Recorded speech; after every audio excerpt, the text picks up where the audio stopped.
स्वागत है आप सभी का। सुबह की बड़ी खबर आप देख रहे हैं, आपके साथ मैं हूं पुनीत मिश्रा। खबरों की शुरुआत करेंगे, सबसे पहले बात करेंगे भोपाल से बड़ी खबर की। फेथ बिल्डर के ठिकानों पर कल दबिश दी गई थी, आज दूसरा दिन है। आयकर विभाग की कार्रवाई अभी भी जारी है। कुल 12 ठिकानों पर यह कार्रवाई की जा रही है। 100 से ज्यादा अधिकारी दिल्ली से जो आए हुए हैं वो इस कार्रवाई को अंजाम देने में जुटे हुए हैं। छापे की कार्रवाई में बेनामी संपत्ति का खुलासा भी हो रहा है। ऐसा कहा जा रहा है छापे में क्रिकेट स्टेडियम समेत 100 से ज्यादा संपत्तियों की जानकारी मिली है। आयकर विभाग की टीम प्रॉपर्टी की सही कीमत का आकलन भी करने में जुटी हुई है। आईपीएस अफसर के रिश्तेदार हैं फेथ बिल्डर के मालिक। इसके अलावा पीयूष गुप्ता चूड़ीवाला के भी 20 ठिकानों पर आईटी की कार्रवाई चल रही है। रियल एस्टेट कारोबारी पीयूष गुप्ता का पुश्तैनी कारोबार चूड़ियों का था। पुराने शहर के चौक में परिवार की कई सारी दुकानें हैं। बीते 4 साल से ये प्रॉपर्टी के कारोबार में पीयूष गुप्ता आए थे और करोड़ों की संपत्ति इन्होंने बना ली। तो ऐसे में इतना पैसा कैसे इतनी जल्दी कमा लिया, इसको लेकर आयकर की टीम छानबीन कर रही है, जांच करने में जुटी हुई है।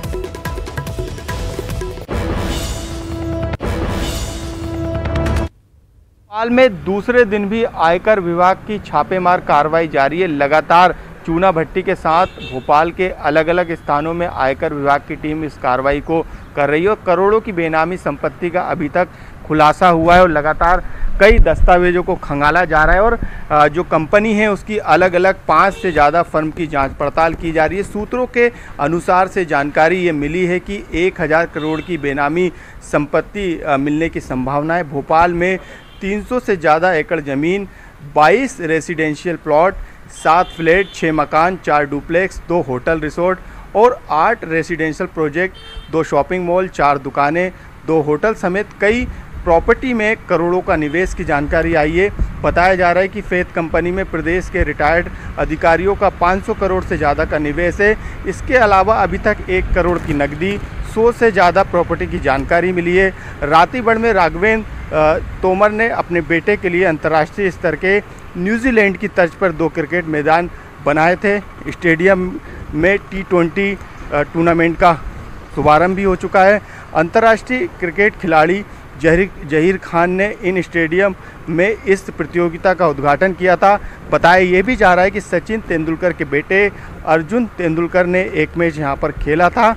बताया जा रहा है कि राघवेंद्र सिंह तोमर रिटायर्ड आईजी के बेटे हैं और व्यापम घोटाले में प्री पीजी परीक्षा और वन रक्षक भर्ती परीक्षा में सरकारी गवाह इन्हें बनाया गया था। कांग्रेस ने आरोप लगाए हैं कि मंत्री अरविंद भदौरिया के साथ कई राजनीतिक कनेक्शन राघवेंद्र सिंह तोमर के साथ हैं। इसके अलावा भी कई ऐसे नाम सामने आ रहे हैं जिसको लेकर पड़ताल करने की मांग कांग्रेस की तरफ से की गई है। तो लगातार दूसरे दिन भी ये कार्रवाई जारी है और पीयूष गुप्ता जो कि चूड़ी वाला जिनका नाम बताया जा रहा है, उनके ठिकानों पर भी ये कार्रवाई लगातार की जा रही, क्योंकि 4 साल के अंदर उन्होंने प्रॉपर्टी के धंधे में करोड़ों की कमाई की है। कई इन्वेस्टमेंट को लेके जांच पड़ताल और दस्तावेजों को जुटाया गया है। कैमरामैन खिलान के साथ मनोज राठौर, न्यूज़ 18 भोपाल। मनोज हमारे सहयोगी इस वक्त हमारे साथ लाइव भी जुड़े हुए हैं और उनसे ताजा अपडेट ले लेते हैं कि अभी क्या कुछ चल रहा है, अभी क्या कुछ नई जानकारी मनोज निकलकर सामने आई है इस मामले में।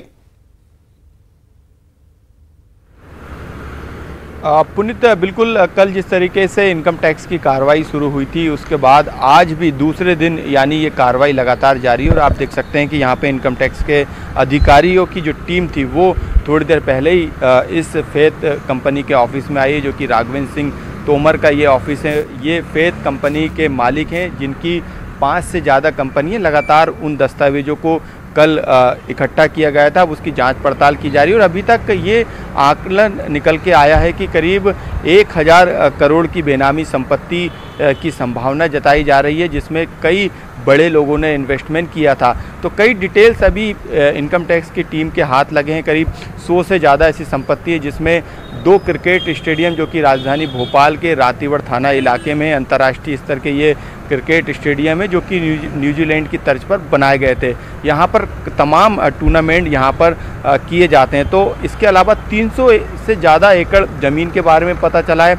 रनिंग कई प्रोजेक्ट हैं जो कि रेसिडेंशियल प्रोजेक्ट हैं, उनमें भी करोड़ों का इन्वेस्टमेंट आया। इसके अलावा सूत्रों से पुनीत ये भी जानकारी मिली है कि क्योंकि इन्वेस्टमेंट अकेले राघवेंद्र सिंह तोमर का नहीं है, इसमें कई राजनेता शामिल है, कई रसूखदार और कई बड़े नाम शामिल, जिसमें कई सरकारी अफसर भी शामिल है, जिसमें मौजूदा IPS IAS अधिकारियों के नाम भी सामने आ रहे। करीब 500 जो एकड़ ज़मीन का जो एक टुकड़ा बताया जा रहा है उसमें भी कई इन्वेस्टमेंट की बात सामने आ रही है। तो करोड़ों का इन्वेस्टमेंट इनके द्वारा किया गया है, 500 करोड़ का इन्वेस्टमेंट की बात भी सामने आ रही है। हालांकि ये आधिकारिक पुष्टि इन तमाम जानकारियों की नहीं हुई है, लेकिन जानकारी यही निकल के आ रही है। इसके अलावा राघवेंद्र सिंह तोमर के अलावा राजधानी भोपाल के पुराने शहर के चौक बाजार में चूड़ी वाला जो पीयूष गुप्ता है, उनके यहाँ पर भी ये कार्रवाई चल रही है। तो लगातार 20 ठिकानों पर राजधानी भोपाल के लगातार दूसरे दिन भी पुनीत ये कार्रवाई चल रही है। तमाम दस्तावेजों को जब्त किया गया और बताया जा रहा है कि आज शाम तक ये कार्रवाई चलेगी, क्योंकि अब जो है जो दस्तावेज मिले हैं उनका आकलन किया जा रहा है कि आखिरकार जो आय से अधिक जो संपत्ति है या फिर जो अभी तक जो शो की गई है जो संपत्ति, जो निवेश शो किया गया है उससे ज़्यादा संपत्ति है। तो तमाम तरीके के आंकड़े और आकलन का सिलसिला अब जो है शुरू हो गया है। आप हमारे साथ बने रहिए, आप हमारे साथ बने रहिए। आगे अगली खबर पर भी आपसे जानकारी लेंगे। भोपाल से खबर बता रहे हैं, ट्रिपल तलाक का मामला भोपाल में सामने आया है। कोहे फिजा पुलिस ने मामला भी दर्ज कर लिया है। दरअसल बेंगलुरु से व्हाट्सएप कॉल पर पति ने तलाक दे दिया। आरोपी पति का नाम हाफिज आलम अंसारी है और ये बेंगलुरु के एक होटल शेरेटन ग्रैंड में GM के पद पर काम करता है। महिला ने बेंगलुरु पुलिस से गुहार भी लगाई थी, लेकिन पुलिस ने उल्टा महिला पर ही मामला दर्ज कर लिया। शादी के 19 साल होने के बाद भी दहेज की मांग की जा रही है, ऐसा पीड़ित महिला का कहना है। और पीड़ित महिला को घर से बाहर निकाल दिया गया। 2 बच्चों को लेकर आरोपी बेंगलुरु से रवाना भी हो गया। तो महिला ने ऐसे में पुलिस से गुहार लगाई है। घर से निकाल दिया, मेरे बच्चों को रख लिया, मेरी मम्मा को रख लिया, मम्मा को मेरे साथ आने नहीं दिया। मेरे बच्चे मेरे साथ आना चाहते थे, उन्हें नहीं आने दिया। मेरे फोन्स ले लिए, मेरा हर चीज़ ले ली, बस घर से बाहर निकाल दिया। उसके बाद 31 खून का फोन आया व्हाट्सएप मेरे भाई के नंबर पे। वही चीज़ कि तुमको समझ में क्यों नहीं आ रहा है, तुम क्यों नए नंबर से कर रही हो कोशिश, जब मैं तुमको बोल चुका हूँ तुम्हें समझ में नहीं आ रहा है। तुम्हें घर से निकाल दिया, तुम्हें जिंदगी से निकाल दिया है। और मैं ये बोल रही हूँ कि 19 साल की शादी ऐसे कैसे कर सकते, मेरे 2 छोटे बच्चे। ये रिश्ता खत्म हो गया है, आई हैव मूव्ड ऑन। इस दिन से तुमको बस कंसिडर योरसेल्फ डिवोर्स्ड, तलाक तुमको देता हूँ। 40 वर्षीय महिला हैं, उन्होंने अपने परिजनों के साथ रिपोर्ट आके लिखाई है कि उनके पति ने उनको घर से निकाल दिया और जब वो बेंगलोर से चल के अपने घर भोपाल आई तो टेलीफोन पर उसके पति ने उनको 3 तलाक दे दिया। उसके पति का नाम फैज़ आलम है, जो एक बड़े होटल में जनरल मैनेजर के पद पर पदस्थ है। जो भी सरकार ने नया कानून बनाया है मुस्लिम महिलाओं के विवाह अधिकार का संरक्षण अधिनियम 2019, इसके प्रावधानों के तहत ये अपराध की कायमी की है। उस महिला उच्च शिक्षित हैं, उनके पति भी उच्च शिक्षित हैं और उनके 2 बड़े-बड़े बच्चे भी हैं। जितेंद्र हमारे सहयोगी हमारे साथ फोन लाइन पर जुड़े हुए हैं, उनसे इस मामले में अपडेट लेते हैं कि इस मामले में आगे की क्या कार्रवाई की जा रही है। जितेंद्र, पुनीत, अगर बात करें तो 2001 में फैज आलम की भोपाल के ही रहने वाली अलविना से भोपाल में शादी हुई थी। इसके बाद तकरीबन 19 साल के बाद अब व्हाट्सएप के जरिए ये 3 तलाक का जो मामला सामने आया, इस पूरे मामले में अब भोपाल पुलिस कार्रवाई कर रही है और संभवतः बेंगलोर जाकर जो फैज आलम है उसे हिरासत में भी ले सकती है, क्योंकि मामला यहाँ दर्ज हो चुका है। हालांकि अब महिला जब बेंगलुरु में थी तो 9 अगस्त को बेंगलुरु में जब महिला ने मामला दर्ज कराया तो उल्टा बेंगलुरु पुलिस ने महिला पर ही मामला दर्ज कर लिया। और हालांकि दोनों जो महिला के बच्चे हैं वो अभी उसके पति के पास ही हैं, तो कह सकते हैं मामला थोड़ा पेचीदा भी नजर आ रहा है। कहीं ना कहीं इस पूरे मामले में कोई फिजा पुलिस जांच कर रही है और जल्दी इस पूरे मामले में नई कार्रवाई की जाएगी। शुक्रिया आपका इस जानकारी के लिए। और चलिए आगे बढ़ते हैं। भोपाल से खबर आपको बता दें, बस ऑपरेटर अपनी मांग को लेकर अड़े हुए हैं। सरकार के आदेश के बावजूद बस ऑपरेटर अड़े हुए हैं। कल प्रदेश भर में बसों का संचालन होना था लेकिन नहीं हो पाया। इस बात की मांग की जा रही है कि बसों का टैक्स तो माफ किया जाए। पहले टैक्स माफ करेंगे तभी बसों के पहिए चल पाएंगे। 35,000 बसों पर करीब 420 करोड़ का टैक्स बकाया है और ऑपरेटर 50% किराया बढ़ाने की भी मांग इसी के साथ कर रहे हैं।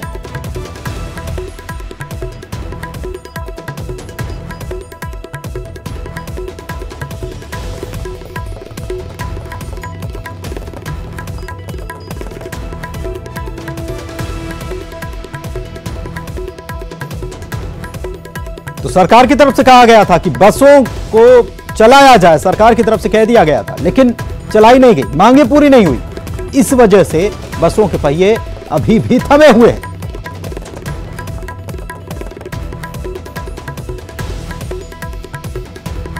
मनोज हमारे सहयोगी हमारे साथ लाइव जुड़े हुए हैं इसी खबर पर, उनसे बात करते हैं। मनोज, गोविंद सिंह राजपूत मंत्री जो हैं वो कह रहे थे, इसके पहले परसों के दिन उनकी जो बाइट आई थी उसमें वो कह रहे थे कि कल से बसेस चलने लग जाएंगी, लेकिन कल भी बसें नहीं चली। अपनी मांग पर अड़े हुए हैं बस ऑपरेटर्स। क्या सरकार की तरफ से बातचीत की कोई पहल हुई है या बस ऑपरेटर सरकार से कोई बातचीत कर रहे हैं इस मसले को लेकर? कब तक ऐसे थमे रहेंगे पहिए? जी बिल्कुल, लगातार ये कोशिश सरकार की तरफ से की जा रही है कि जो बसों का जो संचालन है वो जल्द शुरू हो जाए। यही कारण है कि सरकार की तरफ से तमाम गाइडलाइन का पालन करते हुए ये अनुमति दी थी कि सभी प्रदेश में जो बसें हैं उसका पूरी क्षमता के साथ उसका संचालन बस ऑपरेटर कर सकते हैं। लेकिन कल बसों का संचालन राजधानी भोपाल के साथ प्रदेश भर में नहीं हुआ। यही कारण था कि सरकार के स्तर पर अब जो है जो आदेश दिए गए थे उस पर अब कलेक्टर विचार कर रहा है, क्योंकि जो तमाम जो मांगे बस ऑपरेटरों की तरफ से थी उस पर अभी तक कोई भी फैसला सरकार के स्तर पर नहीं लिया गया। हालांकि परिवहन मंत्री का ये दावा था कि मुख्यमंत्री शिवराज सिंह चौहान से बातचीत हुई और जो भी टैक्स का जो भी मांग है उस पर जल्द ही फैसला लिया जाएगा, लेकिन फैसला नहीं लिया गया। यही कारण है कि कल से बसों का संचालन नहीं हो पाया और सरकार का जो आदेश था उसे बस ऑपरेटरों ने नहीं माना। जो बस ऑपरेटर के जो एसोसिएशन है उनका ये साफ तौर से मांग है कि जब तक उनके टैक्स को माफ़ नहीं किया जाएगा, जो कि करीब करोड़ों रुपए में है ये टैक्स, उसको माफ़ नहीं किया जाएगा तमाम बसों का, क्योंकि 45,000 से ज़्यादा बसों का संचालन प्रदेश भर में होता है। तो ऐसे में जब तक इस मांग को नहीं माना जाएगा तब तक वो जो है बसों का संचालन नहीं करेंगे। उन्होंने जो है सरकार को ये भी कहा है कि करीब 7 दिन के अंदर उनके टैक्स को माफ़ कर दिया जाए और यदि टैक्स माफ़ किया जाता है तो 1 सितंबर से वो बसों का संचालन करेंगे। अब देखना ये होगा कि पुनीत सरकार की तरफ से क्या बयान आता है और क्या फैसला लिया जाता है, क्योंकि एक मांग जो थी वो लगातार बस ऑपरेटरों की तरफ से की जा रही थी। उस मांग पर सरकार ने विचार किया लेकिन कोई फैसला नहीं लिया। दूसरी तरफ एक मांग ये भी थी, क्योंकि पहले जब गाइडलाइन निकाली गई थी पुनीत, उस दौरान ये कहा गया था कि 50% यात्रियों को बिठाकर बसों का संचालन किया जाएगा। इस मांग को भी उन्होंने मांग की है कि जो है यात्रियों का जो किराया है उसको बढ़ाया जाए यदि इस गाइडलाइन का पालन सरकार कराती है। बिल्कुल ये मांग, 2 मांगे हैं, मुख्य मांगे हैं। अब देखना होगा कि इस मामले में सरकार की तरफ से कब कितनी जल्दी फैसला लिया जाता है, क्योंकि आदेश तो दे दिया गया लेकिन बस ऑपरेटर्स कह रहे हैं कि पहले हमारी मांगी तो पूरा कीजिए। इंदौर की बात करते हैं। इंदौर में कोरोना के मामले अचानक से बढ़ गए। कोरोना के 227 नए मामले सामने आए। कोरोना पॉजिटिव मरीजों की संख्या बढ़कर 10,786 पहुंच चुकी है। इंदौर में चौथी बार संक्रमित मरीजों का आंकड़ा 200 को पार कर गया। तो 227 नए मामले इंदौर में एक बार फिर से मिले हैं और इंदौर अभी भी मध्य प्रदेश की अगर बात की जाए तो इंदौर सबसे पहले नंबर पर अभी भी बना हुआ है। मेडिकल बुलेटिन में 4 मरीजों की मौत की पुष्टि भी कर दी गई। अरुण हमारे सहयोगी हमारे साथ जुड़े हुए हैं। अरुण, चौथी दफा ऐसा हुआ जब 200 के पार यह आंकड़ा हो गया। बड़ी संख्या में मरीज सामने आ रहे हैं। क्या व्यवस्थाएं अभी इतनी हैं सुदृढ़ कि इन सभी को ठीक तरीके से अस्पताल में भर्ती कराया जा सके, और जिस तेजी से बढ़ रही हैं उस हिसाब से व्यवस्थाओं को और बढ़ाने की जरूरत है? बिल्कुल पुनीत, जिस तरह से इंदौर अनलॉक हुआ है उसके बाद ये चौथी बार है कि 200 के पार कोरोना पॉजिटिव मरीज आए हैं। अगर बात की जाए तो 10,786 अभी तक कोरोना पॉजिटिव मरीज इंदौर में मिल चुके हैं। ये बड़ी चिंता का विषय है, इतनी बड़ी संख्या में मरीज मिल रहे हैं और लोग ज्यादा संक्रमित हो रहे हैं। संक्रमण की जो दर है वो लगातार बढ़ती जा रही है। एक्टिव जो केस हैं 3059 पहुंच गए हैं। जो डेली जो संक्रमित जा रही है, एक्टिव केस लगातार बढ़ते जा रहे हैं। इत्तेफाक है कि सफाई में इंदौर चौथी बार नंबर आया है और 200 मरीजों की संख्या भी चौथी बार इंदौर में इस महीने में आ गई है। तो ये बड़ी चिंता की बात है। लोगों को ज्यादा एहतियात बरतने की जरूरत है। साथ ही अगर मौत की बात की जाए 353 मौतें कोरोना से अभी तक हो चुकी हैं। तो ऐसे में अब ज्यादा लोगों को सतर्क रहना होगा, ज्यादा अलर्ट रहना होगा और बिल्कुल घरों से तभी निकलना हो जब बहुत जरूरी काम हो। और बाहर निकलने के बाद मास्क और सोशल डिस्टेंसिंग का भी ध्यान रखना जरूरी है, क्योंकि इंदौर तो अनलॉक है। ऐसे में लोगों को ध्यान रखना बहुत जरूरी है। शुक्रिया अरुण आपका इस जानकारी के लिए। बात छत्तीसगढ़ की कर लेते हैं, तो यहां पर भी एक बड़ा धमाका कोरोना का हुआ है। 24 घंटे में प्रदेश भर से 1052 नए मरीज मिले हैं और इसमें सबसे ज्यादा राजधानी रायपुर है। सबसे अव्वल नंबर पर, सबसे पहले पायदान पर 341 मरीज यहां पर नए मिले हैं। 24 घंटे में कोरोना से 8 लोगों की मौत भी हो चुकी है। एक्टिव मरीजों की संख्या बढ़कर 6726 को छू गई है। कुल पीड़ितों की संख्या बढ़कर 18,637 छत्तीसगढ़।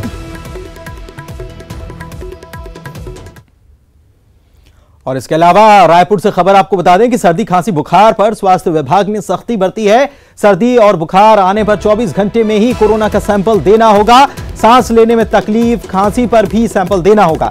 स्वास्थ्य सचिव ने सभी कलेक्टरों को इसके लिए पत्र लिख दिया है। नोडल अधिकारी नियुक्त कर दिए गए हैं और 7 दिन में रिपोर्ट मांगी गई है। विभाग ने माना है कि मरीज की पहचान होने में देरी हो रही है, देरी रिपोर्ट आने में भी हो रही है। अगर सैंपल ले लिए जाएंगे, 24 घंटे के भीतर सैंपल ले लिए जाएंगे, रिपोर्ट कब तक आएगी? क्योंकि सबसे बड़ी दिक्कत यही है कि कई लोगों की 20-20 दिन तक, हमारी सहयोगी बता रही थी कि 20-20 दिन तक लोगों की रिपोर्ट नहीं आती है।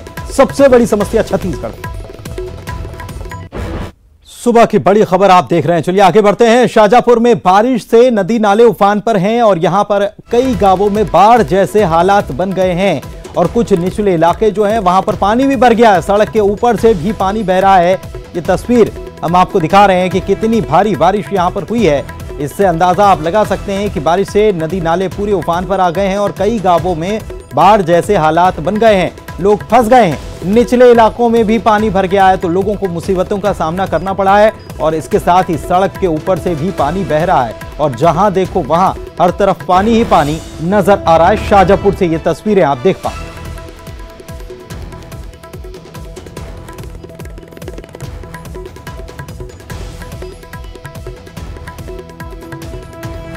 मौसम विभाग ने पहले ही अलर्ट जारी कर दिया था और उसके बाद जिस तरीके से बारिश हो रही है, हर तरफ पानी ही पानी और सैलाब ही सैलाब नजर आ रहा है। शाजापुर की बात करें तो यहां पर नदी नाले सभी उफान पर आ गए हैं और इसी के साथ निचले इलाके जो है वहां पर भी पानी भर गया है। लोगों को भारी मुसीबत का सामना करना पड़ रहा है। गांवों में भी कई गांवों का संपर्क टूट गया, बाढ़ जैसे हालात बन गए कई गांवों।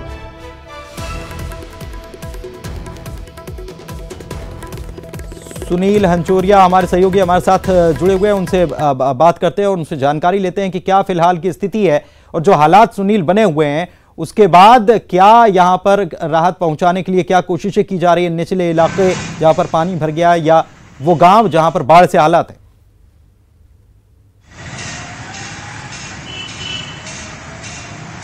पुनीत, दर्शकों को अपडेट कर दें, हालांकि पिछले साल की तुलना में इस बार शाजापुर जिले में काफ़ी कम बारिश हुई है। आंकड़ों के लिहाज से देखें तो पिछले साल जहां अब तक 950 मिलीमीटर वर्षा दर्ज की जा चुकी थी, तो अब तक जो है 440 मिलीमीटर वर्षा शाजापुर जिले में हुई है।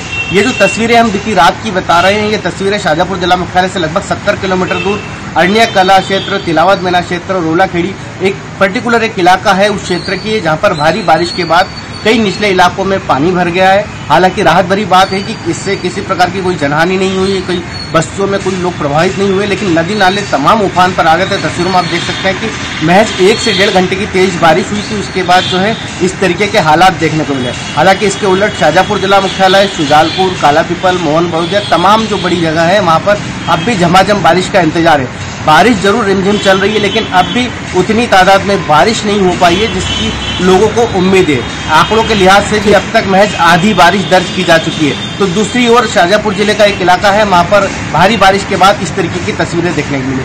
तो दो अलग अलग तस्वीरें हैं पुनीत, जहाँ पर कम बारिश से लोग परेशान हैं, तो वहाँ कुछ इलाकों में अच्छी बारिश हुई है, लोग राहत महसूस कर रहे हैं, लेकिन नदी नाले उफान पर है। हालांकि राहत भरी बात है कि अब तक कोई प्रभावित नहीं हुआ, प्रशासन लगातार मॉनिटर कर रहा है। हालांकि अभी तक इस तरीके की बाढ़ के कहीं कोई हालात नहीं है। ठीक है, फिर भी शुक्रिया सुनील आपका इस जानकारी के लिए। तो शाहजहाँपुर का जो क्षेत्र है वहां तो बारिश नहीं हुई, एक 70 किलोमीटर दूर एक क्षेत्र है, वहीं पर एक से डेढ़ घंटे की बारिश में ये हालात बन गए। रायपुर से इस वक्त की बड़ी खबर आपको दे रहे हैं। स्टील कारोबारी के ठिकानों पर आयकर विभाग ने दबिश दी है। कारोबारी रोहित मित्तल के सभी ठिकानों पर दबिश दी गई है। 10 से ज्यादा सदस्य आईटी टीम के हैं जो जांच में शामिल है। तो ये एक बड़ी खबर इस वक्त आपको बता रहे हैं रायपुर से, जहां पर स्टील कारोबारी के ठिकानों पर दबिश दी गई है। आयकर विभाग की ये दबिश है। कारोबारी का नाम रोहित मित्तल, जिनके सभी ठिकानों पर यह कार्रवाई चल रही है। 10 से ज्यादा आयकर विभाग के लोग जो हैं वो इस जांच टीम में शामिल हैं जो इस कार्रवाई को अंजाम दे रहे हैं।